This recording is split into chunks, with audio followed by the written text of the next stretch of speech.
آپ کی یوں سختی کرنے پر میری رائے بدل جائے گی۔ کچھ لمحے فارس کے سب سے سرخ پڑتے چہرے کو دیکھتی رکی تھی، پھر کچھ وقت کے بعد دوبارہ گویا ہوئی، نہیں، بالکل بھی نہیں فارس خانزادہ، مجھے آپ کے ساتھ کسی صورت قبول نہیں ہے۔ جو شخص صرف اپنے مطلب کے لیے، اپنی خواہشات کے لیے کسی عزت کے ساتھ کھیل سکتا، اس سے کیا ہی امید کی جائے، لہٰذا مجھے آپ کے ساتھ بالکل بھی نہیں چاہیے۔ اگر آپ مجھے طلاق نہیں دیں گے تو میں غلام۔ وہاں جو بھی فارس کا سب سے لال پڑتا چہرہ اگنور کی اپنی ہی فرمائشیں لیے بیٹھی تھی، مگر اس کی چلتی زبان کو لگام ایک زوردار دھکے اور جانٹے نے لگائی تھی، جبکہ روم میں موجود دونوں نفوس حیرت سے روم میں موجود تیسرے نفس کو دیکھ رہے تھے، جبکہ فہد سنسناتے دائیں گال پر ہاتھ رکھ اپنے سامنے موجود ہستی کو بغیر پلکیں جھپکائے دیکھ رہی تھی، جس کو صرف ایسے موقع پر ہی اپنا حق جمانا آتا تھا۔ اس سے پہلے واجد خانزادہ کا ہاتھ ایک دفعہ پھر افتاب کے بعد فارس آگے بڑھتا ان کے ہاتھ کو تھامتا ان کے اس قدم کو روک گیا تھا۔ شسنگ کیا ہو گیا ہے؟ فارس کے یوں رکنے پر واجد خانزادہ فہد سے اپنی لال انگارہ نظریں ہٹاتے فارس کے چہرے پر مرکوز کرتے تھے۔ ہٹو فارس، چھوڑو میرا ہاتھ، میں آج اسے اچھے سے بتاتا ہوں کہ ہمارے خاندان کی عورتیں یوں منہ پھاڑ کر طلاق کے مطالبے نہیں کرتی۔ واجد خانزادہ فارس سے اپنا آپ چھڑاتے ایک دفعہ پھر سے وہاں کی طرف بڑھے تھے، جس نے غیر ارادہ طور پر 4 قدم پیچھے لے لیے تھے۔ چچا صاحب پلیز، یہ ہمارا آپسی معاملہ ہے، آپ پلیز اس سے دور رہیں۔ فارس نے واجد خانزادہ کو سمجھانے کی کوشش کی تھی۔ ارے یہ کیسا آپسی معاملہ ہے فارس بیٹے؟ بیچ چوراہے میں سرعام یہ لڑکی آپ سے طلاق کے مطالبات کر رہی ہے، اور تو اس لڑکی کی دھڑدنمی سے میں کیا واقف نہیں ہوں، جس نے ابھی تک اپنے شوہر کو اپنے قریب تک نہیں آنے دیا، اس کو اس کے جائز حق سے محروم رکھا ہوا ہے، ساری ساری رات میرا بیٹا اپنے روم سے باہر گزار دیتا ہے۔ ایسی لڑکی کو وقت رہتے چھوڑ دینا ہی سب سے بڑی عقل مندی ہے۔ کھلے دروازے پر کھڑی فوزیہ بیگم نے بھی وقت کی نزاکت کو مد نظر رکھتے ہوئے اپنا وار کیا تھا، جو کہ خالی بھی نہیں گیا تھا۔ واجد خانزادہ تو فوزیہ بیگم کی اس بات پر مزید فحش سے متنفر ہوئے تھے۔ فہا کا ہاتھ اپنے بازو سے ہٹاتے ہوئے اس بار بکھرے ہوئے شیر کی مانند فہا پر چپکے تھے، اس کے دوسرے گال پر بھی ایک تھپڑ رسید کر دیا تھا۔ کیوں؟ اب کیا ارادے ہیں تمہارے؟ تمہارا وہ عاشق تو عین نکاح کے موقع پر اپنے کرتوتوں کی وجہ سے اریسٹ ہو گیا۔ ارے تمہیں تو شکر گزار ہونا چاہیے فارس کا، جس نے تمہارے اور اس خاندان کی عزت کی خاطر تم جیسی آوارہ بدتمیز لڑکے کو قبول کر لیا، مگر نہیں، تمہارے لیے تو اپنی منحوس اور بدچلن ماں کی طرح اپنے عاشق سب سے پہلے آتے ہیں۔ باقی دنیا تو جائے بھاڑ میں، جس طرح تمہاری ماں اپنی عاشق کے ساتھ بھاگ۔ واجد خانزادہ اپنی زبان کو لگام دو۔ واجد خانزادہ آج شاید بہت بڑے راز سے پردہ اٹھانے والے تھے کہ دادا جان کی آواز پر کے باقی کے الفاظ منہ میں ہی رہ گئے تھے، جبکہ فارس خانزادہ بھی ماتھے پر بیل ڈالے واجد خانزادہ کی بات سمجھنے کی کوشش کر رہا تھا، کیونکہ جہاں تک ان سب بچوں کے علم میں تھا نینا خانزادہ مر چکی تھی، پھر یہاں کس کے بھاگنے کا اور کیا ذکر ہو رہا تھا۔ وہاں پہ اپنے باپ کی بات پر حیران پریشان قریب دادا جان کو دیکھنے لگی تھی، جو وہاں کے دیکھنے پر اسے نظریں چرا گئے تھے۔ حارث شاہ کی بے گناہی، فارس خانزادہ کی دھوکے بازی، اپنے ہی باپ سے سرے عام کھائے گئے تھپڑ، یہ سب تو گویا بہت پیچھے رہ گیا تھا۔ اس وقت اپنے باپ کے منہ سے نکلے چند الفاظ نے اس کی دنیا الٹتی تھی۔ فہا کو اس وقت اس بات سے بھی فرق نہیں پڑ رہا تھا کہ فوزیہ بیگم نے ان کے رشتے کی نوعیت اور اس قدر پرسنل معاملات تک سب بھڑوں کے سامنے کھول کر رکھ دیے تھے۔ اس کی موریں زندہ تھی، سچ یہ تھا یا پھر وہ جو بچپن سے دونوں بہنوں کو بتایا گیا تھا؟ حیرت ہی حیرت تھی، سوالات کا انبار تھا، مگر جواب وہ تو جیسے کوئی شخص دینے کو تیار نہیں تھا۔ واجد خانزادہ کی بات پر فوزیہ بیگم تمسخرانہ مسکرا گئی تھی۔ ان کی بلا سے جو ہو رہا ہے ہونے دو، جب تک ان کا اپنا الو سیدھا رہتا ہے۔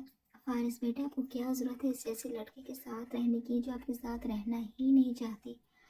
شادی شدہ ہوتے ہوئے بھی آپ اگر اس رشتے سے ملنے والے سکون سے بے بہرا ہیں تو بہتر ہوگا کہ آپ اسے جلد از جلد چھوڑ دیں۔ ویسے بھی میرے بیٹے کو لڑکیوں کی کمی بالکل بھی نہیں ہے۔ فوزیہ بیگم نے فوراً پینترا بدلتے لوہے کو گرم دیکھ ایک اور ضرب لگائی تھی۔ ہاں، دو سے طلاق، اور دفع کرو اسے اس اور دعویٰ کرو اسے اس کے عاشق کے ساتھ۔ واجد خانزادہ کے اس قدر سخت الفاظ پر نہ چاہتے ہوئے بھی فہد کی آنکھوں کے سامنے کا منظر دھندلاہٹ کا شکار ہوا تھا، جہاں واجد خانزادہ زیر لب بڑبڑاتے روم سے نکلتے چلے گئے تھے۔ نہ محسوس انداز میں اپنی آنکھوں سے بہتے آنسو صاف کرتے وہ سرخ زخمی نظریں لیے فارس کو دیکھتے اس کے بولنے کے منتظر تھے۔ اس سے پہلے کہ فارس کوئی جواب دیتا، اس کے موبائل فون پر آتی آہل خانزادہ کی کال نے نہ صرف اسے بلکہ وہاں موجود ہر فرد کو اپنی جانب متوجہ کیا تھا۔ فارس نہ چاہتے ہوئے بھی کال اٹھانے پر مجبور ہوا تھا۔ ہاں میں پہنچ رہا ہوں 10 منٹ تک۔ فارس اس پر فہد کی نظریں بخوبی محسوس کر رہا تھا، مگر اس وقت اس قاہد کے پاس پہنچنا بھی بے حد ضروری تھا، اس لیے بغیر کوئی اگلی پچھلی بات کرتا اور سنتا وہ کال کاٹ گیا تھا۔ مورے یہ میرا اور فہد کا پرسنل معاملہ ہے، ہم خود سولو کر لیں گے، کسی اور کو کوئی فکر کرنے کی ضرورت نہیں ہے، فارس یہ کہتا اسٹڈی روم سے واک آؤٹ کر گیا تھا۔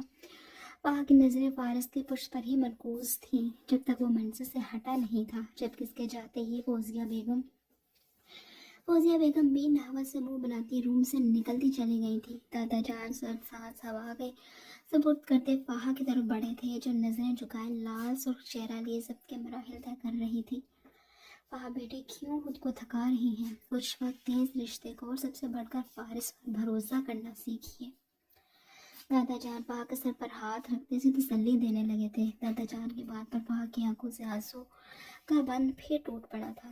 بہت مشکل ہے میرے لیے دادا جان، میں ساری زندگی صفائیاں نہیں دے سکتی، اور پلیز مجھے بتائیے دادا جان بابا سائیں مورے کے بارے میں کیا کہہ رہے تھے؟ فہد کی بات پر دادا جان کا فہد کے سر پر موجود ہاتھ کانپا تھا، اور اس سوال کے جواب میں وہ محض اتنا ہی بول پائے تھے، وقت پر ہر راز اپنا آپ آشکار کر دے گا، صرف اتنا جان لیں آپ کی مورے بے گناہ تھی، جو اپنی معصومیت کے ہاتھوں کچھ لوگوں کا مہرہ بن گئی۔ دادا جان اپنی کمزور نحیف اور کانپتی آواز میں تسلی کے چند الفاظ فہد کی جھولی میں ڈالتے روم سے چلے گئے تھے، جبکہ پیچھے فہد لاتعداد منفی سوچوں اور سوالات کے حصار میں کھڑی مزید بدگمانی کا شکار ہو رہی تھی، یہاں تک کہ دادا جان کی چھڑے کی ٹک ٹک کی آواز بھی مدھم ہوتی ہوتی اب بالکل ہی ختم ہو گئی تھی۔ تقریباً سبھی لوگ آ چکے تھے، بس ایک فارس خانزادہ جو ابھی تک نہیں پہنچا تھا، مگر فارس کی یہاں موجودگی بے حد ضروری تھی، اس لیے بغیر فارس کے نکاح کرنے کا اہل کا کوئی ارادہ نہیں تھا۔ وہ دوبارہ بھی فارس کو کال کر چکا تھا، جس پر اس نے یہاں آنے کی یقین دہانی کروائی تھی، اس لیے اہل سب کو بیٹھنے اور کمفرٹیبل ہونے کا بولتا روم میں واپس آیا تو زرش کو ہوش آ چکا تھا، جو اس وقت بیڈ پر لیٹی سفید چھت کو گھورنے میں مصروف تھی۔ دروازے پر کھٹکا ہوا تو زرش نے چہرہ موڑ کر دروازے کی جانب دیکھا تھا، جہاں اہل خانزادہ دونوں بازو سینے پر باندھے زرش کو ہی دیکھنے میں مصروف تھی۔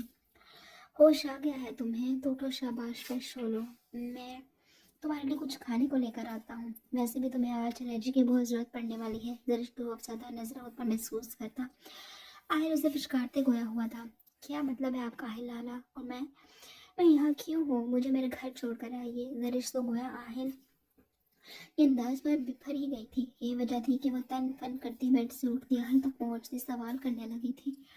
چھوڑ آؤں گا تمہیں تمہارے گھر، مگر اس سے پہلے ہم دونوں کا نکاح ہوگا۔ آہل لال پینی پڑتی زرش کو دیکھ تحمل سے گویا ہوا تھا، ورنہ اس کے دوپٹے سے بے نیاز وجود پر سے نظریں ہٹانا اتنا بھی آسان نہیں تھا۔ اگر اس کا یہ حال تھا تو جانے اور کتنے مردوں نے اس کے وجود سے اپنی آنکھیں اور جذبات سے ہلائے ہوں گے۔ اس سوچ نے گویا اسے نئے سرے سے غصہ دلایا تھا۔ اس نے ایک نظر بیڈ پر پڑے اس کے دوپٹے کو اور ایک نظر زرش کو دیکھ لال چہرہ لیے بیڈ کی طرف پڑا۔ نکاح سے پہلے یہ جذبات بلا شبہ زرش کو اس سے مزید متنفر کر سکتے تھے، اس لیے شریفانہ انداز میں وہ دوپٹہ اس کے حوالے کرنا چاہتا تھا۔ یہ دفعہ نکاح ہو لے، پھر اہل کا اپنے جذبات پر قابو پانے کا کوئی ارادہ نہیں تھا۔ آپ کا دماغ خراب ہو گیا ہے کیا؟ کیوں ہوگا میرا آپ سے نکاح؟ اہل زیادہ آ کر بیڈ کی طرف جاتے قدم زرش کی آواز پر تھمے تھے، الفاظوں سے بھی زیادہ اس کے لہجے میں موجود بدتمیزی نے اہل کے ماتھے پر بل ڈالے تھے۔ تب اس کے دائرے میں رہ کر بات کرو، آئی میری بات سمجھ میں؟ اہل زیادہ بیڈ کی طرف جانے کا ارادہ ترک کیے زرش کی طرف بڑھا تھا، اسی بات سے سختی سے تھامے اپنے بہت قریب کر گیا تھا۔ نہیں کروں گی میں تمیز سے بات، مجھے میرے گھر چھوڑ کر